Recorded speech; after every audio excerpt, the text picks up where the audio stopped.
स्वागत है आप सभी का हमारे यूट्यूब चैनल पे। आज हम बात कर रहे हैं चैप्टर नंबर 2 मैनेजमेंट नर्सिंग का। ठीक है, उससे पहले हमने काफ़ी कुछ बातें की, इन सर्विस एजुकेशन को हमने कंप्लीट किया और अब इसमें हम बजट की बात करेंगे। इस वीडियो के बाद में हम बजट की जो डेफिनेशन वगैरह वो हम देखेंगे। बहुत ही सिंपल एंड स्वीट तरीके में बनाया। वीडियो बनने में इसलिए टाइम लगा था क्योंकि हम इसको बहुत ही सिंपल वे में बना रहे थे ताकि आपको ईजी से समझ में आए। बात करें प्रिंसिपल ऑफ बजट की। फर्स्ट है, budget should focus on certain objective and policy of organization. कि बजट जो होना चाहिए, जो आप बजट बनाते हो, वो बजट किस पे होना चाहिए, किस पे फोकस करना चाहिए। Certain objective and policy of organization कि जो आपकी जो संस्था है उसके क्या ऑब्जेक्टिव होते हैं और क्या उसकी पॉलिसी होती है। According to the objective the organization, if the organization is very big the objective will different and if the organization is small the objective will small. तो कहने का मतलब है कि अगर ऑर्गेनाइजेशन बड़ी होगी तो उसके जो हैं ऑब्जेक्टिव बड़े होंगे, और अगर ऑर्गेनाइजेशन छोटी होगी तो उसके ऑब्जेक्टिव क्या होंगे, थोड़े अलग होंगे। यानी कि अगर ऑर्गेनाइजेशन की, जैसे मेरी अभी ऑर्गेनाइजेशन है वो बहुत ही छोटी है, तो मेरे अभी जो ऑब्जेक्टिव है, मेरी जो पॉलिसी है, मेरी वो सब कुछ है वो क्या है, अलग है। अगर ये कोई बड़ा ब्रॉड लेवल में होगा तो उसकी पॉलिसी और वो ऑब्जेक्टिव क्या होंगे, अलग होंगे। According to income the objective is different.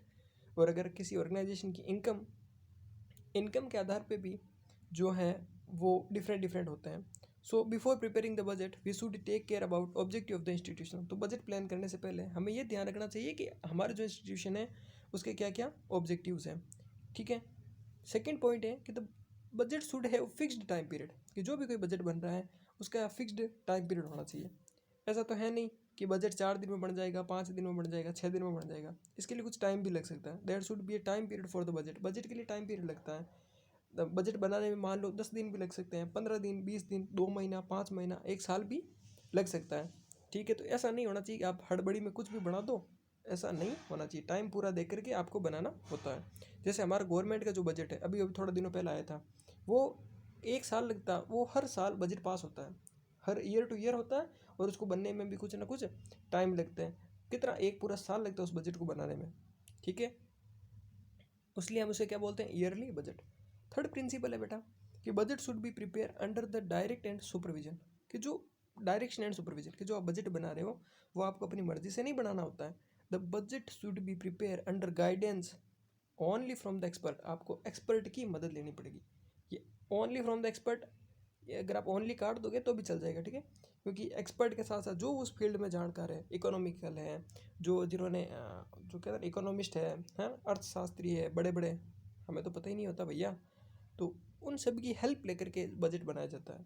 अकेले प्रधानमंत्री और अकेले एमपी की मदद से बजट नहीं बनता है। ठीक है, और अगर आप हॉस्पिटल का भी बजट बनाते हो तो अगर एक सिंगल आदमी के कहने से बजट नहीं बनता है। सबकी सलाहकार की जो समिति होती है उन सब का जो है निर्णय मान्य होता है, और उन सब की सहमति से, उन सब की बातचीतों से हम बजट बनाते हैं। If you make budget by over choice the error will occur. और अगर हम अपनी मर्जी से बनाएंगे तो हमें जितना ज्ञान होगा, जितनी चीज़ हमें पता होगी, खाली उसी पे बजट बनेगा। बाकी के डिपार्टमेंट का विकास नहीं हो पाएगा। ऑब्जेक्टिव जो हैं किसी भी इंस्टीट्यूशन के, उनकी पूर्ति नहीं हो पाएगी, वो कभी कंप्लीट नहीं हो पाएंगे। So we need direction and the supervision. Next बात करते हैं कि budget require a plan schedule. जो बजट होता है उसका क्या रिक्वायर्ड होता है, प्लान शेड्यूल। प्लान शेड्यूल्स मतलब होता है कि this should be a planning schedule, should be for budget. That means when, how and where we should well plan. हमें पता होना चाहिए कि हम बजट किस फील्ड में बना रहे हैं, कब बना रहे हैं, कैसे बना रहे हैं, कहाँ बना रहे हैं, किन किन फील्ड में हम बजट बना रहे हैं। हमें बजट कब बनाना है, कितने साल का बनाना है, उन सब के लिए हमें क्या करना पड़ेगा, शेड्यूल प्लान करना पड़ेगा। कि आज से हम बजट बनाना स्टार्ट करेंगे, किस किस फील्ड को हमें इंक्लूड करना है, कौन कौन से डिपार्टमेंट को हमें बजट में लेना है, बजट को किस तरीके से बनाना है, क्या उसकी रूपरेखा होगी। We should be the well planned regarding the spending limit. हमें यह भी देखना पड़ेगा हमारी खर्च कितनी है, हम कितना खर्च कर सकते हैं। क्या यह तो नहीं है कि हम इस बजट में इतना खर्च करते हैं जितना हमारे पास है नहीं। क्या यह तो नहीं है हमें बहुत ज़्यादा लोन लेना पड़ सकता है इस बजट के लिए। How much budget should be require to plan. और हमें बनाने के लिए कितने बजट की आवश्यकता होगी। अगर कोई भी अपनी पॉलिसी है, कोई भी आपका ऑब्जेक्टिव है, उसको तैयार करने में कितनी आपको जो बजट की है, पैसे की है, वो आपको आवश्यकता पड़ेगी। It should be achieved by this month. क्या ये जो मैं बजट बना रहा हूँ वो इस महीने तक हो जाएगा, क्या जहाँ तक मैंने सोचा उस महीने तक कंप्लीट हो जाएगा, क्या ये टाइम पीरियड छोटा तो नहीं है, क्या मुझे इसमें और टाइम ऐड करना चाहिए। ठीक है, it should be spend by this month. क्या जितना मैं खर्च कर रहा हूँ उतना मैं जितना मन में सोच रहा हूँ कि भाई इतने महीने में वापस गेन कर लूँगा, उतने में मिल जाएगा क्या, उन सब की हमें प्लानिंग करनी होती है। नेक्स्ट होता है budget need coordination. Budget need coordination मतलब होता है वाइल प्रिपेयरिंग ए बजट, जब आप किसी बजट को बनाते हो there should be coordination between department, तो डिपार्टमेंट के साथ में कोऑर्डिनेशन होना चाहिए। मान लीजिए एक नर्सिंग आप हॉस्पिटल का बजट बना रहे हो, आप नर्सिंग कर्मचारियों की पेंशन तो पैसों का तो आपको सोच ही नहीं रहे हो, नर्सिंग फील्ड की आपको सर्विसेज का सोच ही नहीं रहे हो, आप बार बार जैसे एक कार्डियो यूनिट है, कार्डियो में बजट बना रहे हो, भैया नेफ्रो भी है ना, और कौन कौन सा सिस्टम होता है, नेफ्रो वाला वार्ड भी है, कैंसर वाला वार्ड भी है, ऑन्कोलॉजी वाला वार्ड भी है, उनमें आप कुछ नई ट्रीटमेंट लाने के लिए बजट बना ही नहीं रहे हो, आप तो खाली एक ही एक डिपार्टमेंट में बना रहे हो, या फिर आप सैनिटरी वाले पे तो ध्यान ही नहीं दे रहे हो। ऐसा नहीं होना चाहिए, सबका कोऑर्डिनेशन बजट में होना ही होना चाहिए। क्या मेरी बात समझ में आ रही रह जाऊँ, है ना? इससे ईजी भागोगे, देखो भागने वाला हमेशा भागते ही रह जाता है, जो हर किसी के पीछे भागते वो किसी के नहीं हो पाते, इसलिए ज़िंदगी में एक के पीछे भागो ताकि कम से कम आप कैसे भी हो वो। अच्छा एक बात बताऊँ आपको, अच्छी सी बात है, सुनना बेटा। एक आदमी एक लड़की के पीछे भागेगा 2 साल 3 साल, माना वो लड़का अच्छा नहीं है, दिखने में अच्छा नहीं है, पढ़ने में अच्छा नहीं है, लड़की बहुत सुंदर है, दिखने में भी सुंदर है, पढ़ने में भी सुंदर है, अगर वो एक ही एक के पीछे भागेगा तो आखिरकार लड़की को परेशान होकर के बोलना पड़ेगा, भैया यार वास्तव में लग रहा है तुम मेरे से क्यों लव करता है, 4 साल हो गए मेरे पीछे पीछे। और वरना आप अगर अलग अलग के पीछे भागोगे तो एक भी हाथ नहीं आएगी, तो जीवन में हमेशा एक ही रेखा में चलिए, जिसका हाथ पकड़ लिया उसका हाथ कभी नहीं छोड़ना। और जैसे मैंने आपको बोला कि हमने आपका हाथ पकड़ लिया तो गिरने नहीं देंगे, ये मेरी गारंटी है।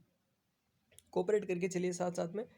वीडियो में देरी हो सकती है, मैं मानता हूँ वीडियो में देरी हो सकती है, बट ऐसा कंटेंट अगर आपको कहीं मिल जाए, ठीक है, तो आप मुझे बता देना कि ऐसा कंटेंट इतना इजी लैंग्वेज में किसी ने बजट के प्रिंसिपल समझा दिए, ठीक है। और नोट्स के लिए आप मुझे मैसेज कर सकते हो, नीचे में जो व्हाट्सएप नंबर है 9636591860, उसके लिए आप मुझे नोट्स के लिए मैसेज कर सकते हो। नेक्स्ट करते हैं between the workers regarding the needs in that department, कि हमें उस डिपार्टमेंट के अंदर कौन कौन से जो है नीड है उसकी जानकारी भी होनी चाहिए। सारे के सारे डिपार्टमेंट को साथ में बैठाना है कि भैया आपके डिपार्टमेंट में क्या चाहिए, इस सत्र में आप कुछ नया करने की सोच रहे हो क्या, आप कुछ नई रिसर्च लाने की सोच रहे हो क्या, तो आपके भी बजट में आपके डिपार्टमेंट के लिए भी पैसा का कुछ हम लिखे करें वैसा, ठीक है। नेक्स्ट होता है B conservative. Budget should not be based on the assumption that everything will turn out as expected.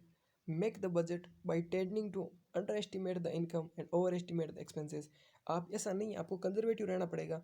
आपको ऐसा नहीं सोचना है कि आज मैंने जो बजट बनाया उस बजट में जितना मैं पैसा निर्धारित किया वह पैसा लग जाएगा, मैंने इतना पैसा मैंने बजट बना दिया इसका मतलब मुझे प्रॉफिट ही प्रॉफिट होगा, ऐसा आपको कभी नहीं सोचना है।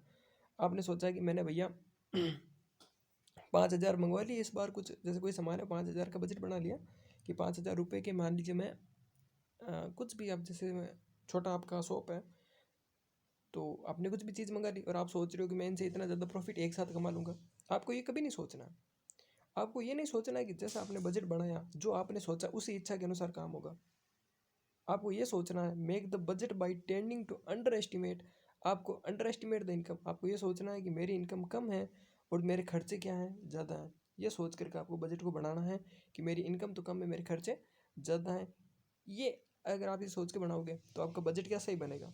मान लीजिए अगर आप एक कंपनी में काम कर रहे हो, ऐसा आप मान लीजिए आप बजट बनाना चाहते हो, आपके जेब में 5 लाख रुपए हैं, आप 10 लाख का बजट बना रहे हो कि भैया मैं तो 10 लाख रुपए तक का बजट बनाऊंगा, इतना मैं खर्च कर दूंगा।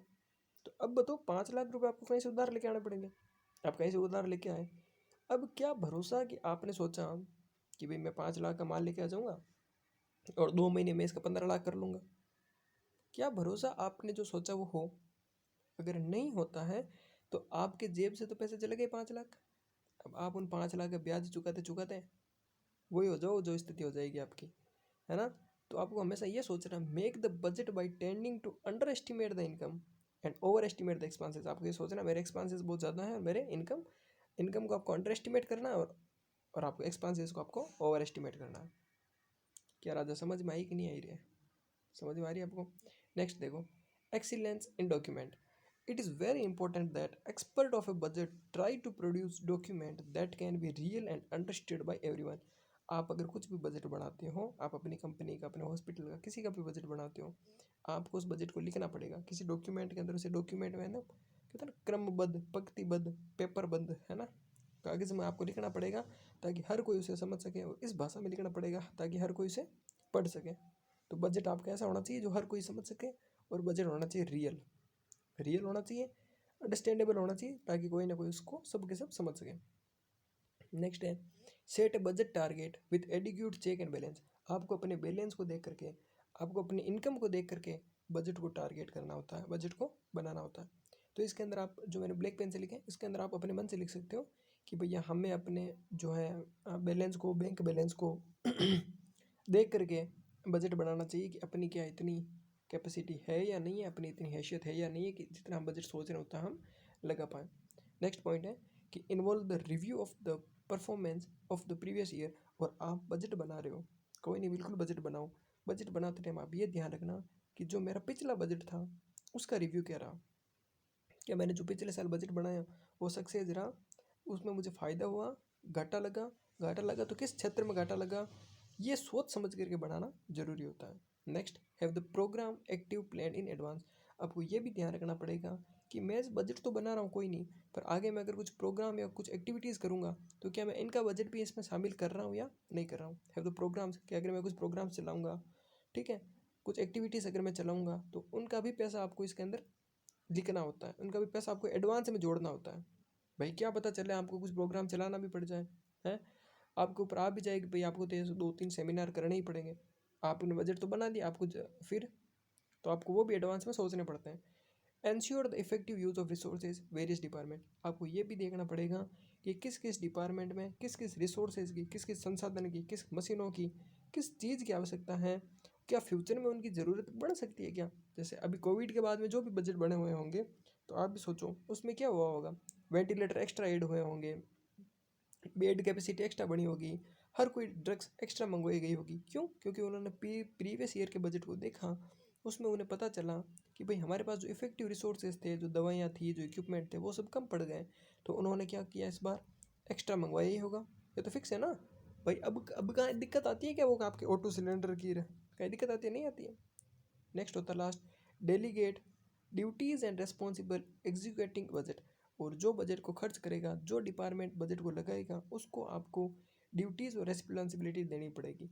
ये नहीं है कि बजट सिर्फ आप अकेले के हाथ में रहे और सारा का सारा हर डिपार्टमेंट आप ही खर्च करो, ऐसा नहीं होता है। आपने देखा होगा ना, एग्जीक्यूटिव ऑफिसर होता है, ठीक है, वो उस बजट का, आपके बजट को खर्च करता है। आपने जो मतलब आपकी टीम ने मिलकर के बजट बनाया, फिर आप हर डिपार्टमेंट के अंदर जो जो काम कर रहे डिपार्टमेंट अंदर, जैसे मान लीजिए बजट अपना बन गया अभी भारत का, तो वो क्या हर डिपार्टमेंट में जाएगा, ठीक है, रेल मंत्री के पास पैसा जाएगा तो रेल मंत्री फिर उसको खर्च करेगा। तो जो रेस्पॉन्सिबिलिटी मिल रही है वो किसको मिल गई है, रेल मंत्री को। चिकित्सा मंत्री के पास पैसा जाएगा, ऐसा थोड़ी बार बार मोदी जी को फ़ोन करेंगे, मोदी जी 15 लाख, मोदी जी 1.5 करोड़, मोदी जी 5 करोड़ दो, मोदी जी 15 करोड़ दो, ऐसा नहीं होता। बजट बना, वो हर किसी डिपार्टमेंट के पास में चला गया और वो डिपार्टमेंट वाला फिर उस पैसों को आगे नीचे डिपार्टमेंट में सप्लाई करते करते लगाता है, ठीक है। मेरे हिसाब से भैया मैंने 100% कोशिश की आपको बजट अच्छे से समझाने की, प्रिंसिपल को। अगर आपको प्रिंसिपल समझ में आता है, बिल्कुल बेबाक आप मुझे भी मोटिवेट करें। हमें भी मोटिवेशन की नीड होती है। जब आपको, हमारा मोटिवेशन वही होता है आपके कितने अच्छे कमेंट आए, आपके कितने लाइक्स आए, आपने कितने स्टूडेंट को जोड़ करके उन्हें बताया, ठीक है। Thanks, have a nice day. आगे हम बात करेंगे क्लासिफिकेशन ऑफ बजट की। तो ठीक है, ख़त्म करते हैं अभी इस सेशन को भी।